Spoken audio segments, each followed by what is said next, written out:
Hello again, everyone, and welcome to Rome Business Radio. My name is Roger Manus. We are broadcasting from the Hardy Realty Studios, and we work in cooperation with the Rome News Tribune. And we are thrilled today. We have a special guest, Dr. Clemmie Whatley, a native of Chubbtown, located in the greater Rome, Cedartown, Cave Spring metropolitan area, as I like to say. How are you, Dr. Whatley? Thanks so much for joining us. Hi, I'm doing well, thank you. Well, we appreciate it. There's so much to talk with you about. First and foremost, the reason why you are appearing on Rome Business Radio is to talk about your book about the Chubb family. Can you tell us a little bit about the book and its focus on Chubbtown? If people don't know the story, just give us a little broad overview of what your book is about and the Chubb family. All right, I'll start by telling you how it originated, and that is because of our cousins, football famous cousins, Nick and Bradley and Brandon. I was getting a lot of information or requests about the Chubb family, and people wanted to come and view Chubbtown, and we did special events there at the church for them during that time. Well, with all the requests and knowing that my mother, who was the one that people used to come to all the time to find out about the Chubb, she was getting older, and I thought we need to have something written so everybody will understand what's there. So I started on that challenge of trying to develop a book that will pull everything together. So that's how I got started with the book, and then on the way in during the research, I met a gentleman who was a genealogist who was very helpful in making that the book come to fruition, etc. So that's how the book got started. And we found out so many interesting things. There was some things we knew because one of my cousins, Kenneth Jones, had already written a book on the Chubb of Chubbtown, which I used as a basis for start. But then with the improvement in technology now and being able to retrieve more documents, we were able to find out a lot of interesting material that we didn't have before about the Chubb family. And for those who don't know, Chubbtown was a free African-American community, literally during slave times. Yes. And post Civil War. So in Northwest Georgia. So that in itself is a unique story. How did that happen? Yes. So what happened, my ancestors, before moving to the Rome Cave Spring area, they were living in Caswell County, North Carolina prior to that. Even then, in the early 1800s, Isaac Chubb and Nicholas Chubb, his dad, owned property in Caswell County, North Carolina. But for some reason, at the end of the 1820s, he lost the property, and most of the family migrated from North Carolina to Georgia. Now, Nicholas didn't come himself. He moved to another county in North Carolina, Guilford County, where he was living with his daughter.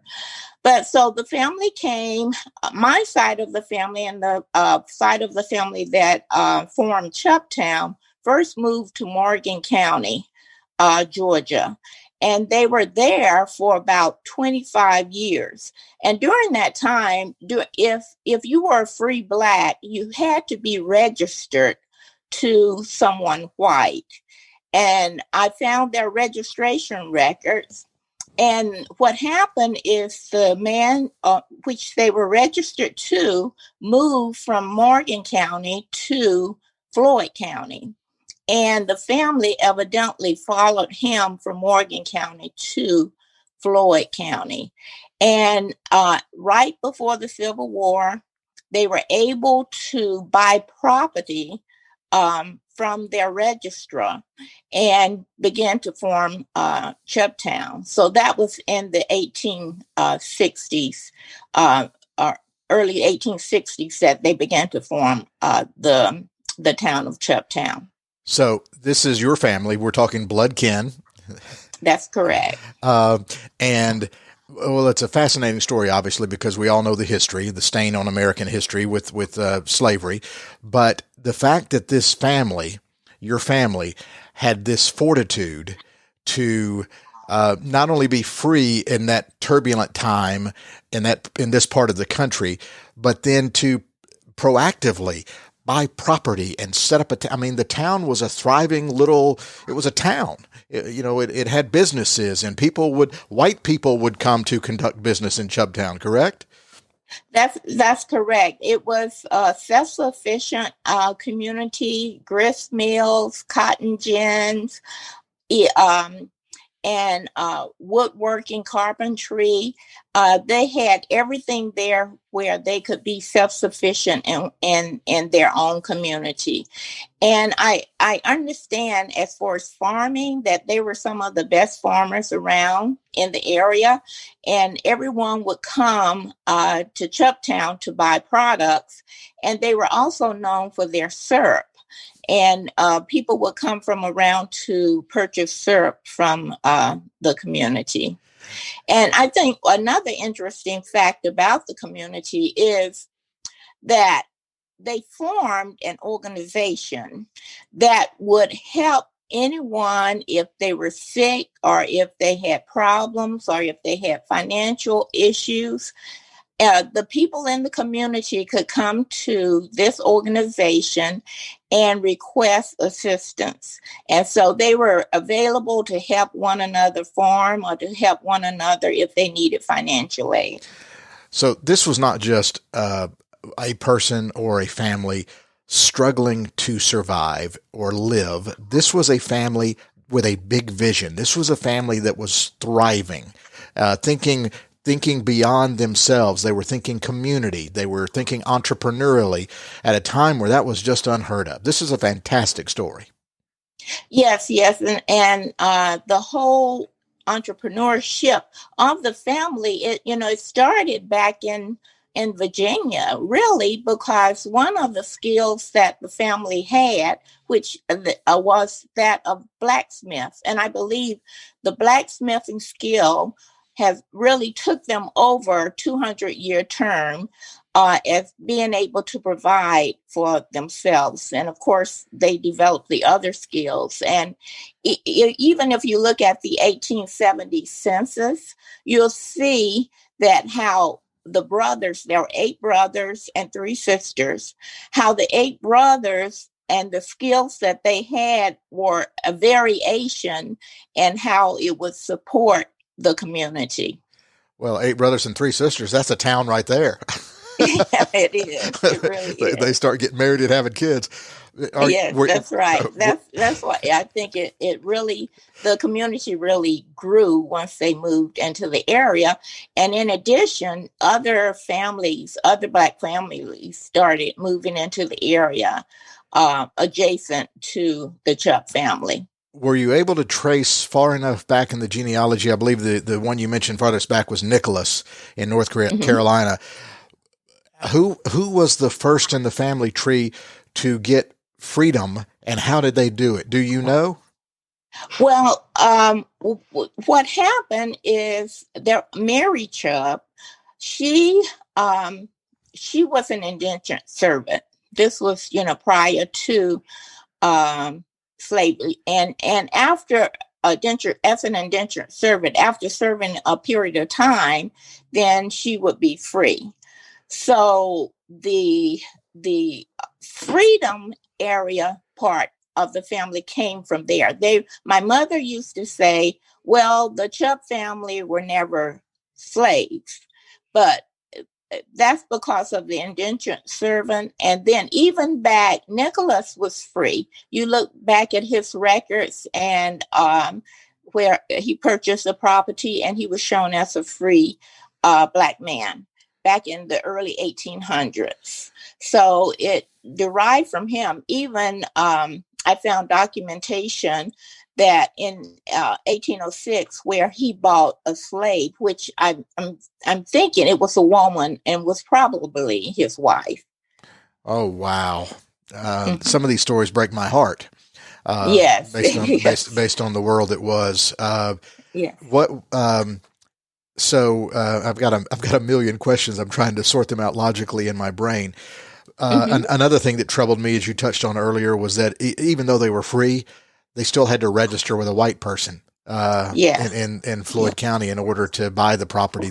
So for those who don't know, the original Chubbtown was kind of pocketed in there between Cave Spring and Cedartown, right? Is where that's correct. And what remains from the town today what remains of the community is the church, Chubb Chapel United Methodist Church.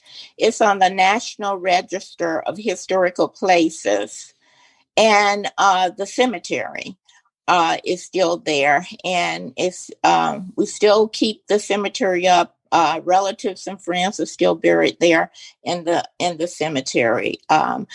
Those are the only portions of the community that still remain. You can see remnants of steps going down to the creek from where the grist mill was and things like that.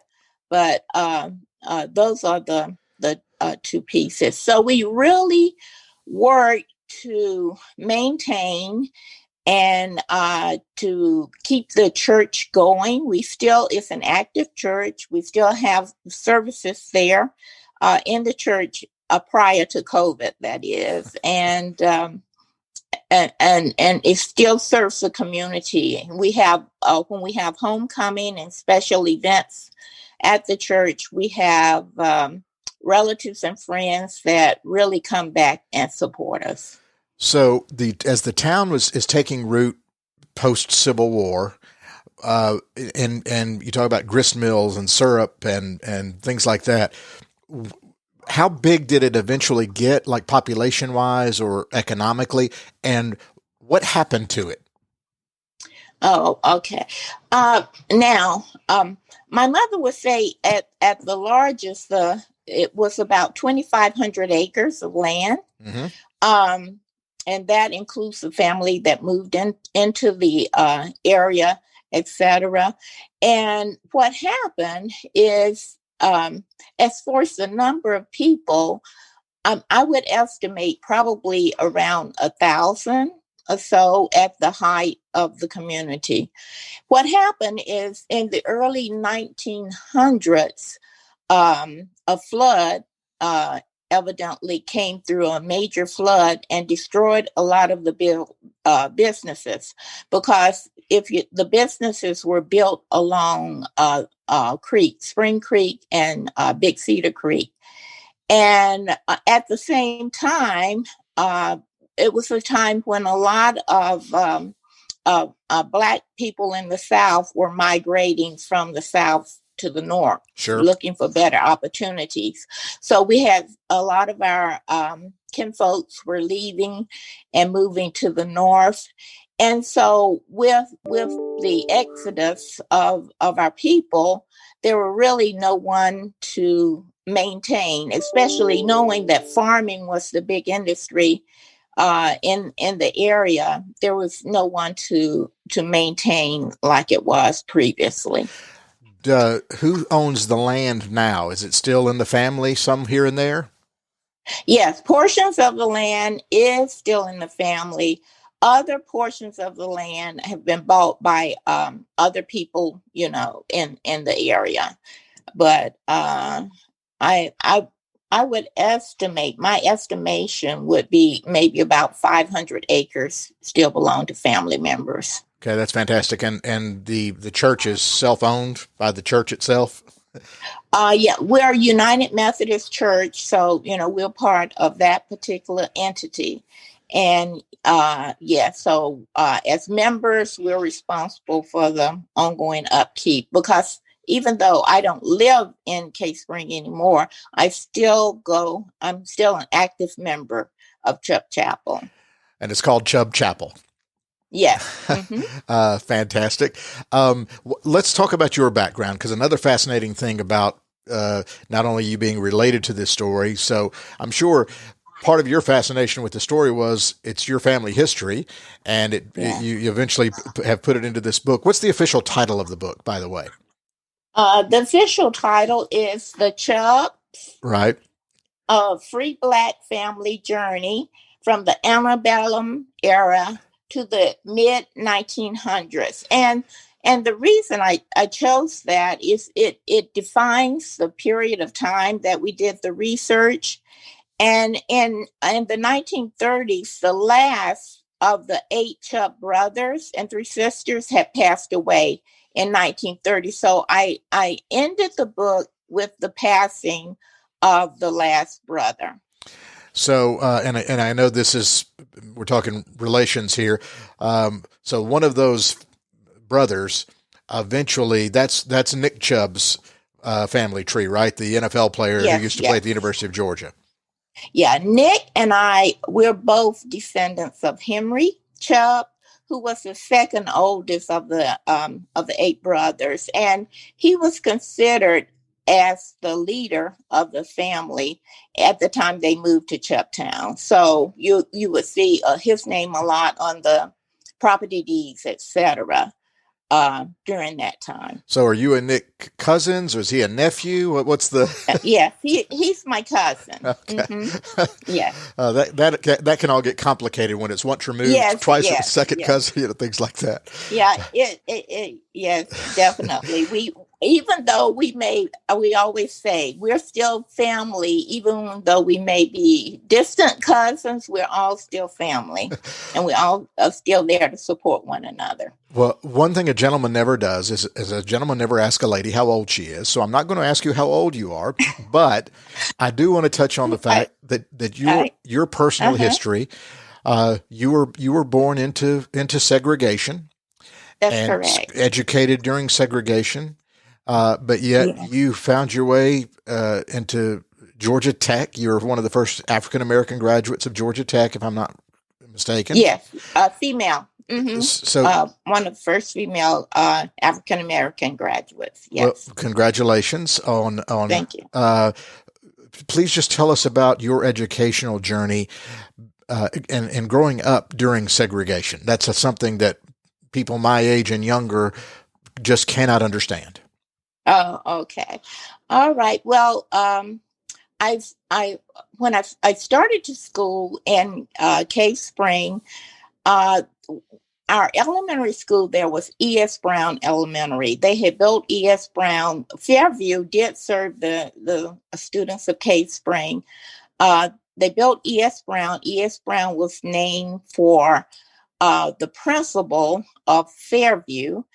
And I went to elementary school from 1st through 7th grade there in Cave Spring. After 7th grade, then we would go to Rome. Rome went to Main High School from 8th through 11th grade. Love my experiences learning at E.S. Brown and at Main High School. Then in 1967, my senior year at Main High, the schools in the area were desegregated. So therefore, we left Main High and we went to Cave Spring High School, which was a lot smaller than my Main High, to finish up the senior year. So But your commute was a little shorter. Yes, definitely. It would take us an hour and a half to get to Main High every day because we were on the bus. We would go almost to Rome, then come back because it was only one bus for elementary and high school. Oh, wow. We would come back to Cave Spring and leave the elementary students. Then we would take the trip back to Rome to Maine High. So I took advantage of that time doing my lessons and studies while we were on the bus. But with moving to Cave Spring, I finished Cave Spring as valedictorian of the class. Congratulations! You're smart. And but we had a white valedictorian and a black valedictorian, and my cousin was salutatorian, and then we had a white salutatorian. And so then I went to undergrad. I left there. I got a pretty much full scholarship to Clark College, which is now Clark Atlanta University in Atlanta.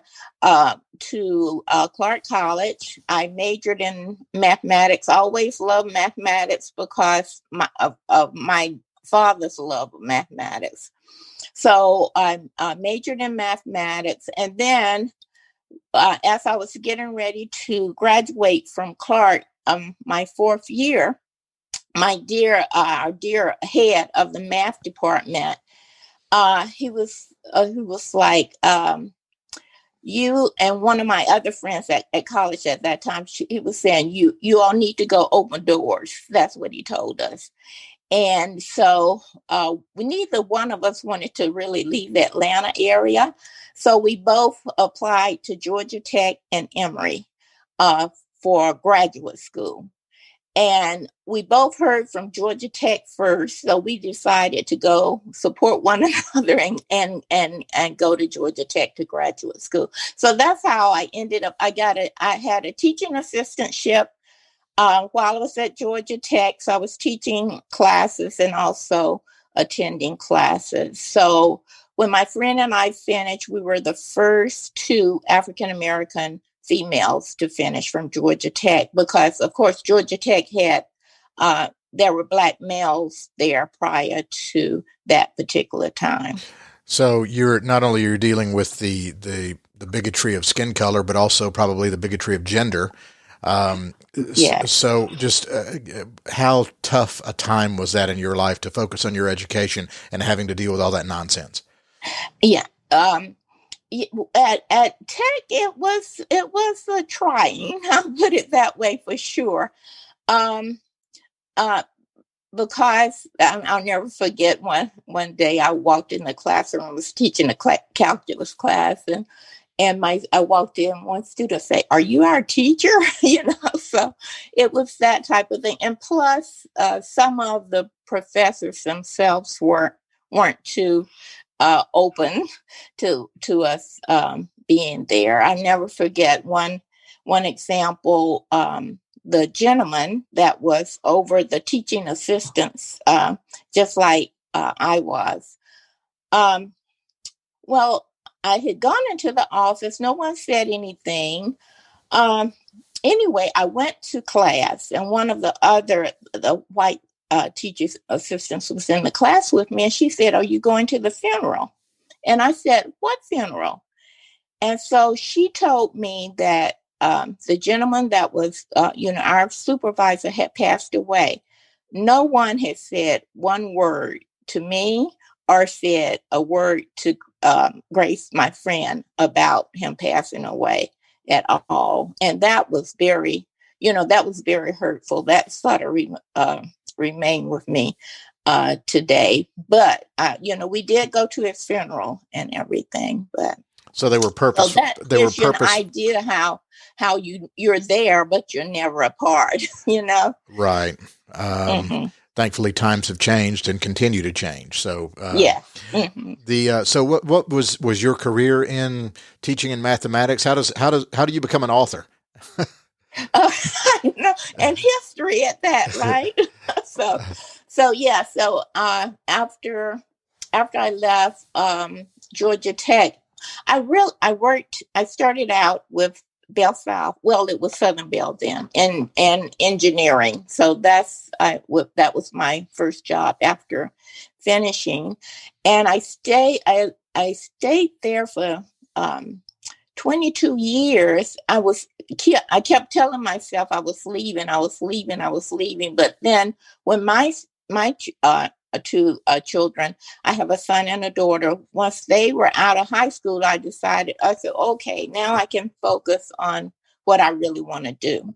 So I went back to school at Mercer and got my teaching certification, because while I was at with the telecommunications industry, I started tutoring, and I found out I could really make a difference in children's lives. So I thought, this is where I need to be. So I went back, got my teaching certification. I started teaching math at the high school level, but I kept going. I was like, okay, I still need to know more and more. Ended up, West Georgia with the EDS, and then I went to Emory and got my PhD in educational studies. Well, while I was at Emory in educational studies, program was excellent. One of my professors, we had to do an empirical study in African American history.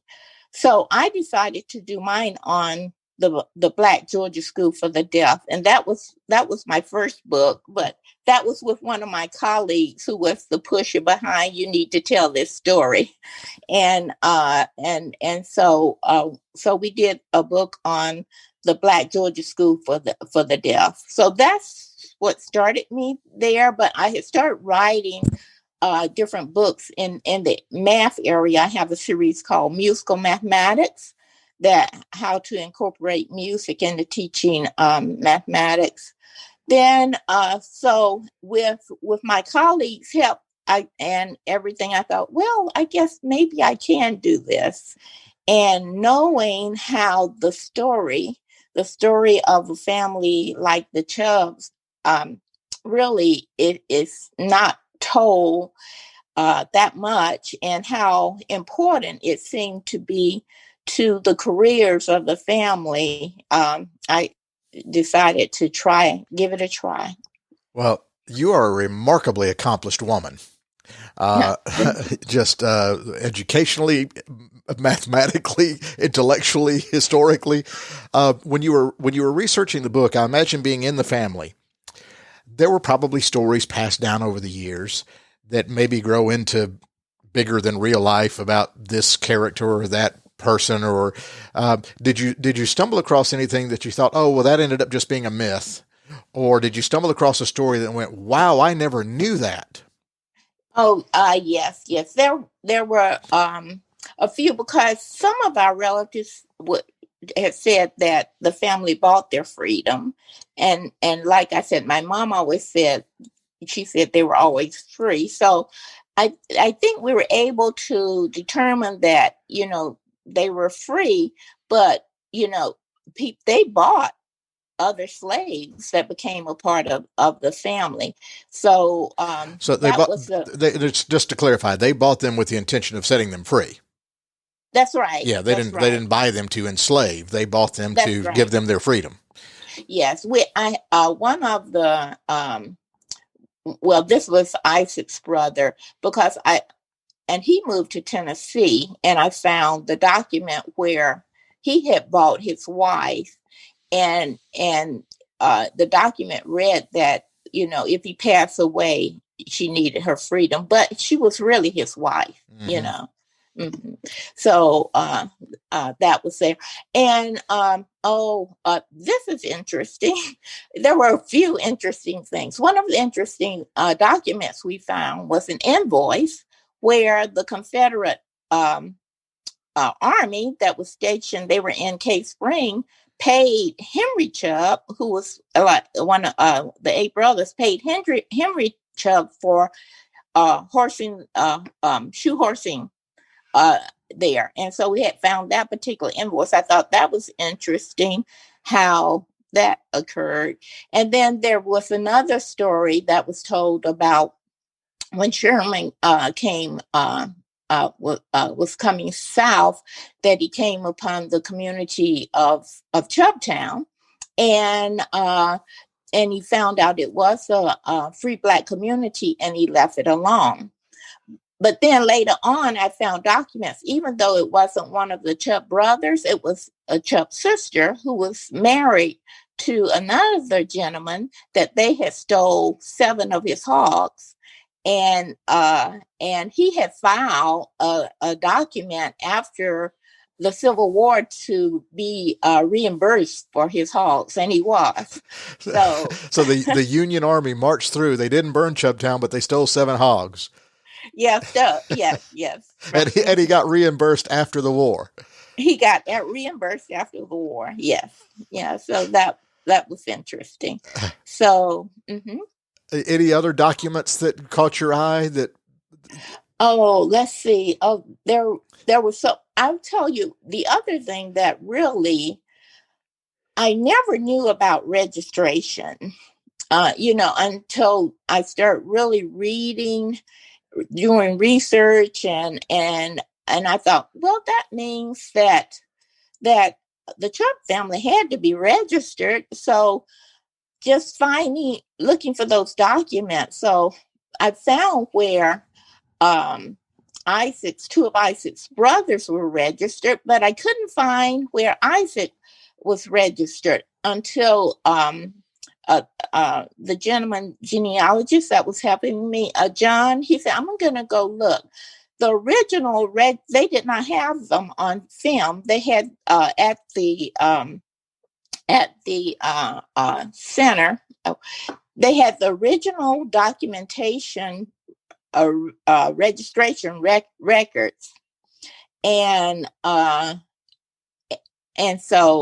they had them from 1832 to 1850, where the family was registered, and that was just amazing to find those documents and to say, yes, this really, really did happen. So, I mean, the original written records that Yes. have not been digitized, they still, so you're talking something that's almost, it's 190 years old. Yes, that's right. They had not been digitized. No.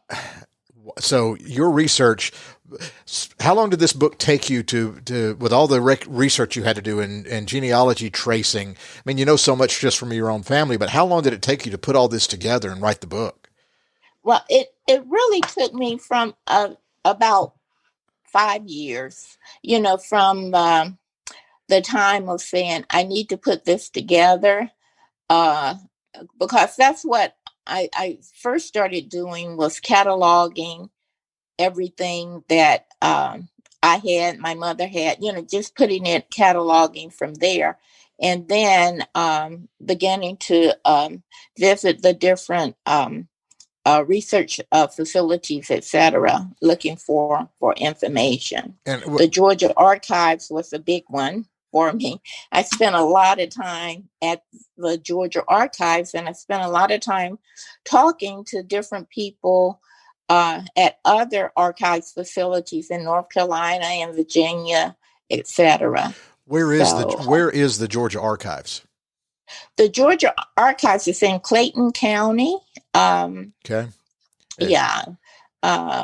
It's right. I can't remember. It's right off of, if you exit 75. It's near Clayton, Clayton State University. Right. So that's where you found a lot of the documents and records. Yes. That's where I found the original registration records, etc. And then I use, which is now digitized, a lot of the property records and the real estate records and the deeds, etc. I was able to use the Rome website, where they have all those documents digitized and available. So I was able to find quite a few of the deeds, and the deeds helped me to track what was happening in the family, because in some instances, the census records weren't there. Like, for instance, in 1890, there wasn't any census records. So I think they got burned. So it was there were gaps, I was trying to fill. And in the 1860 census, I could find no record of the Chubb family in Rome, even though there were indications that they had left Morgan County because the number of free Blacks in Morgan County had been reduced. But I didn't find any indication in the census in Rome there. Well, plus you're also talking about multiple counties, Cedartown and Polk and Floyd. Yes, that's right. So that's just another layer of research that I'm sure you had to do. So for all intents and purposes, the community thrived in the late 1800s and into the early 1900s, and the flood devastated it.